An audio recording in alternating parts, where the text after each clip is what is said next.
हरे कृष्णा। शिल Prabhupada book reading में आप सभी का स्वागत है। आप देख रहे हैं श्रवणम कीर्तनम। मैं हूं अंकुर और आज हम पढ़ने वाले हैं श्रीमद् भगवद गीता यथारूप के दूसरे अध्याय का चौथे से 8वां श्लोक। हरे कृष्णा कृष्ण कृष्ण हरे हरे। चौथा श्लोक। अर्जुन उवाच कथम भीष्मम् अहं संख्ये द्रोणं च मधुसूदन इषुभिः प्रतियोत्स्यामि पूजार्वरिसूदन। अर्थात अर्जुन ने कहा, हे शत्रुहंता, हे मधुसूदन, मैं युद्धभूमि में किस तरह भीष्म तथा द्रोण जैसे पूजनीय व्यक्तियों पर उलटकर बाण चलाऊं। तात्पर्य, भीष्म पितामह तथा द्रोणाचार्य जैसे सम्माननीय व्यक्ति सदैव पूजनीय हैं। यदि वे आक्रमण भी करें तो उन पर उलटकर आक्रमण नहीं करना चाहिए। यह सामान्य शिष्टाचार है कि गुरुजनों से वाग्य युद्ध भी न किया जाए। यहाँ तक कि यदि कभी वे रुक्ष व्यवहार करें तो भी उनके साथ रुक्ष व्यवहार न किया जाए। तो फिर भला अर्जुन उन पर बाण कैसे छोड़ सकता है? क्या कृष्ण कभी अपने पितामह नाना उग्रसेन या अपने आचार्य सांदीपनि मुनि पर हाथ चला सकते हैं? अर्जुन ने कृष्ण के समक्ष यही कुछ तर्क प्रस्तुत किए।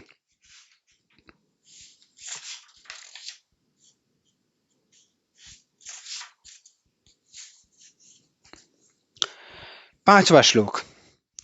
गुरुन् हत्वा किमहानुभावान् श्रेयो भोक्तुं भैक्षमापि लोके हत्वार्थकामस्तु गुरूनिहैव भुञ्जीय भोगान् रुधिर प्रतिग्धान। अर्थात ऐसे महापुरुषों को जो मेरे गुरु हैं, उन्हें मारकर जीने की अपेक्षा इस संसार में भीख मांगकर खाना अच्छा है। भले ही वे सांसारिक लाभ के इच्छुक हों, किंतु हैं तो गुरुजन ही। यदि उनका वध होता है तो हमारे द्वारा भोग्य प्रत्येक वस्तु उनके रक्त से सनी होगी। तात्पर्य, शास्त्रों के अनुसार ऐसा गुरु जो निंद कर्म में रत हो और जो विवेक शून्य हो त्याज्य है। दुर्योधन से आर्थिक सहायता लेने के कारण भीष्म तथा द्रोण उसका पक्ष लेने के लिए बाध्य थे। यद्यपि केवल आर्थिक लाभ से ऐसा करना उनके लिए उचित न था। ऐसी दशा में वे आचार्यों का सम्मान खो बैठे थे। किंतु अर्जुन सोचता है कि इतने पर भी वे उसके गुरुजन हैं, अतः उनका वध करके भौतिक लाभों का भोग करने का अर्थ होगा रक्त से सने अवशेषों का भोग। छठवां श्लोक। न चैतद्विद्मः कतरन्न गरीयो यद्वा जयेम यदि वा नु जयेयुः यानेव हत्वा न जिजीविषामस्तेव स्थिता प्रमुखे धार्तराष्ट्राः। अर्थात हम यह भी नहीं जानते कि हमारे लिए क्या श्रेष्ठ है, उनको जीतना या उनके द्वारा जीते जाना। यदि हम धृतराष्ट्र के पुत्रों का वध करते हैं तो हमें जीवित रहने की आवश्यकता नहीं है, फिर भी वे युद्ध भूमि में हमारे समक्ष खड़े हैं। तात्पर्य, अर्जुन की समझ में यह नहीं आ रहा था कि वह क्या करे, युद्ध करे और अनावश्यक रक्तपात का कारण बने। यद्यपि क्षत्रिय होने के नाते युद्ध करना उसका धर्म है, या फिर वह युद्ध से विमुख होकर भीख मांगकर जीवन यापन करे। यदि वह शत्रु को जीतता नहीं तो जीविका का एकमात्र साधन भिक्षा ही रह जाती है। फिर जीत भी तो निश्चित नहीं है, क्योंकि कोई भी पक्ष विजयी हो सकता है। यदि उसकी विजय हो भी जाए, क्योंकि उसका पक्ष न्याय पर है, तो भी यदि धृतराष्ट्र के पुत्र मरते हैं तो उनके बिना रह पाना अत्यंत कठिन हो जाएगा। उस दशा में यह उसकी दूसरे प्रकार की हार होगी। अर्जुन द्वारा व्यक्त इस प्रकार के ये विचार सिद्ध करते हैं कि वह न केवल भगवान का महान भक्त था, अपितु वह अत्यधिक प्रबुद्ध और अपने मन तथा इंद्रियों पर पूर्ण नियंत्रण रखने वाला था। राज परिवार में जन्म लेकर भी भिक्षा द्वारा जीवित रहने की इच्छा उसके विरक्ति का दूसरा लक्षण है।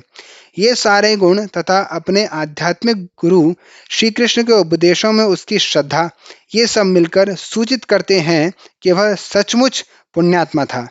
इस तरह यह निष्कर्ष निकलता है कि अर्जुन मुक्ति के सर्वथा योग्य था।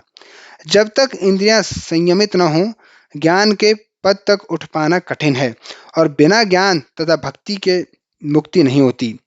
अर्जुन अपने भौतिक गुणों के अतिरिक्त इन समस्त दैवी गुणों में भी दक्ष था। सातवां श्लोक। कार्पण्य दोषो अपहत स्वभाव पृच्छामि त्वां धर्म सम्मूढ़ चेता यश्रेयस्यान्निश्चितं ब्रूहि तन्मे शिष्यस्ते हम शाधि माम त्वां प्रपन्नम। अर्थात अब मैं अपनी कृपण दुर्बलता के कारण अपना कर्तव्य भूल गया हूँ और सारा धैर्य खो चुका हूँ। ऐसी अवस्था में मैं आपसे कुछ पूछ रहा हूँ कि जो मेरे लिए श्रेयस्कर हो उसे निश्चित रूप से बताएं। अब मैं आपका शिष्य हूँ और आपका शरणागत हूँ, कृपया मुझे उपदेश दें। तात्पर्य, यह प्राकृतिक नियम है कि भौतिक कार्यकलाप की प्रणाली ही हर एक के लिए चिंता का कारण है। पग पग पर उलझन मिलती है, अतः प्रामाणिक गुरु के पास जाना आवश्यक है जो जीवन के उद्देश्य को पूरा करने के लिए समुचित पथ निर्देश दे सके। समग्र वैदिक ग्रंथ हमें यह उपदेश देते हैं कि जीवन की अनचाही उलझनों से मुक्त होने के लिए प्रामाणिक गुरु के पास जाना चाहिए। ये उलझनें उस दावाग्नि के समान हैं जो किसी के द्वारा लगाए बिना भभक उठती हैं। इसी प्रकार विश्व की स्थिति ऐसी है कि बिना चाहे जीवन की उलझनें स्वतः उत्पन्न हो जाती हैं। कोई नहीं चाहता कि आग लगे, किंतु फिर भी वह लगती है और हम अत्यधिक व्याकुल होते हैं। अतः वैदिक वाङ्मय उपदेश देता है कि जीवन की उलझनों को समझने तथा उनका समाधान करने के लिए हमें परंपरागत गुरु के पास जाना चाहिए। जिस व्यक्ति का प्रामाणिक गुरु होता है वह सब कुछ जानता है। अतः मनुष्य को भौतिक उलझनों में न रहकर गुरु के पास जाना चाहिए। यही इस श्लोक का तात्पर्य है। आखिर भौतिक उलझनों में कौन से व्यक्ति पड़ता है? वह जो जीवन की समस्याओं को नहीं समझता। बृहदारण्यक उपनिषद में व्याकुल मनुष्य का वर्णन इस प्रकार हुआ है। यो वा एतदक्षरं गार्गी अविदित्वास्माल् लोकात् प्रयति स कृपणः।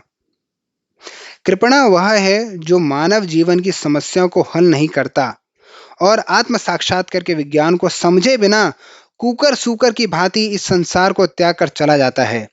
जीव के लिए यह मनुष्य जीवन अत्यंत मूल्यवान निधि है जिसका उपयोग वह अपने जीवन की समस्याओं को हल करने में कर सकता है। अतः जो इस अवसर का लाभ नहीं उठाता वह कृपण है।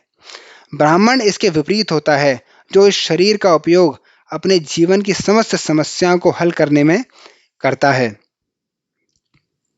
यह एतद अक्षरम गार्गी विदित्वास्माल् लोकात् प्रयति स ब्राह्मणः। देहात्म बुद्धि वश कृपण या कंजूस लोग अपना सारा समय परिवार, समाज, देश आदि के अत्यधिक प्रेम में गंवा देते हैं। मनुष्य प्रायः चर्म रोग के आधार पर अपने पारिवारिक जीवन अर्थात पत्नी, बच्चों तथा परिजनों में आसक्त रहता है। कृपण यह सोचता है कि वह अपने परिवार को मृत्यु से बचा सकता है अथवा वह यह सोचता है कि उसका परिवार या समाज उसे मृत्यु से बचा सकता है। ऐसी पारिवारिक आसक्ति निम्न पशुओं में भी पाई जाती है क्योंकि वे भी बच्चों की देखभाल करते हैं।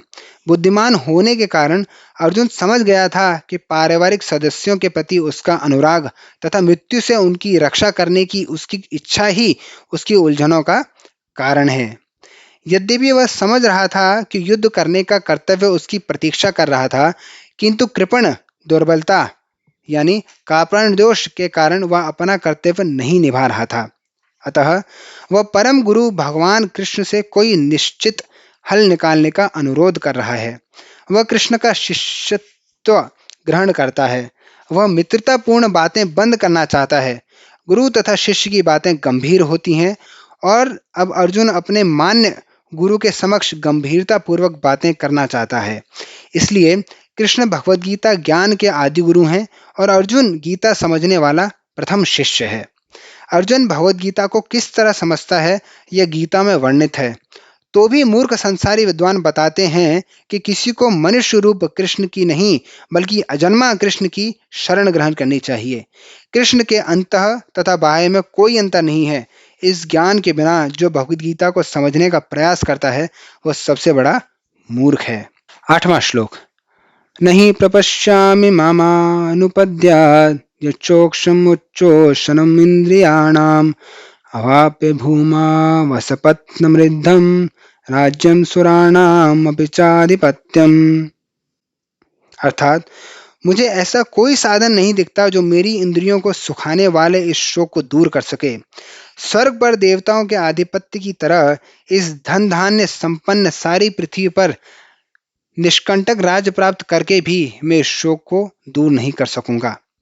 तात्पर्य: यद्यपि अर्जुन धर्म तथा सदाचार के नियमों पर आधारित अनेक तर्क प्रस्तुत करता है, किंतु ऐसा प्रतीत होता है कि वह अपने गुरु भगवान श्री कृष्ण की सहायता के बिना अपनी असली समस्या को हल नहीं कर पा रहा है। वह समझ गया है कि उसका तथाकथित ज्ञान उसकी उन समस्याओं को दूर करने में व्यर्थ है जो उसके सारे अस्तित्व यानी शरीर को सुखाए दे रही थी। उसे इन उलझनों को भगवान कृष्ण जैसे आध्यात्मिक गुरु की सहायता के बिना हल कर पाना असंभव लग रहा था। शैक्षिक ज्ञान, विद्वता, उच्च पद, ये सब जीवन की समस्याओं का हल करने में व्यर्थ हैं। यदि कोई इसमें सहायता कर सकता है तो वह है एकमात्र गुरु। अतः निष्कर्ष यह निकला कि गुरु जो 100% कृष्ण भावना भावित होता है, वही एकमात्र प्रामाणिक गुरु है और वही जीवन की समस्याओं को हल कर सकता है। भगवान चैतन्य ने कहा है कि जो कृष्ण भावनामृत के विज्ञान में दक्ष हो, कृष्ण तत्ववेत्ता हो, चाहे वह जिस किसी जाति का हो, वही वास्तविक गुरु है। किबा विप्र किबा न्यासी शूद्र के नेन, यही कृष्ण तत्ववेत्ता से गुरु है। अर्थात कोई व्यक्ति चाहे वह विप्र यानी वैदिक ज्ञान में दक्ष हो, निम्न जाति में जन्मा शूद्र हो या कि सन्यासी, यदि वह कृष्ण के विज्ञान में दक्ष यानी कृष्ण तत्ववेत्ता है तो वह यथार्थ प्रामाणिक गुरु है। चैतन्य चरितामृत में लिखा है। अतः कृष्ण तत्ववेत्ता हुए बिना कोई भी प्रामाणिक गुरु नहीं हो सकता। वैदिक साहित्य में भी कहा गया है, षट्कर्म निपुणो विप्रो मंत्र तंत्र विशारदः अवैष्णवो गुरुन् स्यात् वैष्णव स्वपचो गुरु। अर्थात विद्वान ब्राह्मण भले ही वह संपूर्ण वैदिक ज्ञान में पारंगत क्यों न हो, यदि वह वैष्णव नहीं है या कृष्ण भावनामृत में दक्ष नहीं है तो गुरु बनने का पात्र नहीं है। किंतु शूद्र यदि वह वैष्णव या कृष्ण भक्त है तो गुरु बन सकता है। ऐसा पद्म पुराण में कहा गया है। संसार की समस्याओं, जन्म, जरा, व्याधि तथा मृत्यु की निवृत्त धन संचय तथा आर्थिक विकास से संभव नहीं है। विश्व के विभिन्न भागों में ऐसे राज्य हैं जो जीवन की सारी सुविधाओं से तथा संपत्ति एवं आर्थिक विकास से पूरित हैं, किंतु फिर भी उनके सांसारिक जीवन की समस्याएं ज्यों की त्यों बनी हुई हैं। वे विभिन्न साधनों से शांति खोजते हैं, किंतु वास्तविक सुख उन्हें तभी मिल पाता है जब वे कृष्ण भावनामृत से युक्त कृष्ण के प्रामाणिक प्रतिनिधि के माध्यम से कृष्ण अथवा कृष्ण तत्वपूरक भगवद गीता तथा श्रीमद् भागवतम के परामर्श को ग्रहण करते हैं। यदि आर्थिक विकास तथा भौतिक सुख किसी के पारिवारिक, सामाजिक, राष्ट्रीय या अंतर्राष्ट्रीय अव्यवस्था से उत्पन्न हुए शोकों को दूर कर पाते तो अर्जुन यह न कहता कि पृथ्वी का अप्रतिम राज्य या स्वर्गलोक में देवताओं की सर्वोच्चता भी उसके शोकों को दूर नहीं कर सकती। इसीलिए उसने कृष्ण भावनामृत का ही आश्रय ग्रहण किया और यही शांति तथा समरसता का उचित मार्ग है। आर्थिक विकास या विश्व आधिपत्य प्राकृतिक प्रलय द्वारा किसी भी क्षण समाप्त हो सकता है। यहाँ तक कि चंद्रलोक जैसे उच्च लोकों की यात्रा भी, जिसके लिए मनुष्य प्रयत्नशील है, एक झटके में समाप्त हो सकती है। भगवद गीता इसकी पुष्टि करती है, क्षीणे पुण्ये मर्त्यलोकम विशन्ति। जब पुण्य कर्मों के फल समाप्त हो जाते हैं तो मनुष्य सुख के शिखर से जीवन के निम्नतम स्तर पर गिर जाता है। इस तरह से विश्व के अनेक राजनीतिज्ञों का पतन हुआ है। ऐसा अधःपतन शोक का कारण बनता है। अतः यदि हम सदा के लिए शोक का निवारण चाहते हैं तो हमें कृष्ण की शरण ग्रहण करनी होगी, जिस तरह अर्जुन ने की। अर्जुन ने कृष्ण से प्रार्थना की कि वे उसकी समस्या का निश्चित समाधान कर दें और यही कृष्ण भावनामृत की विधि है। हरे कृष्णा। बहुत बहुत धन्यवाद आपका भगवद गीता के लिए। कृपया चैनल को लाइक करें, सब्सक्राइब करें, शेयर करें और पूरी भगवद गीता के लिए प्लेलिस्ट में जाएं। हरे कृष्ण।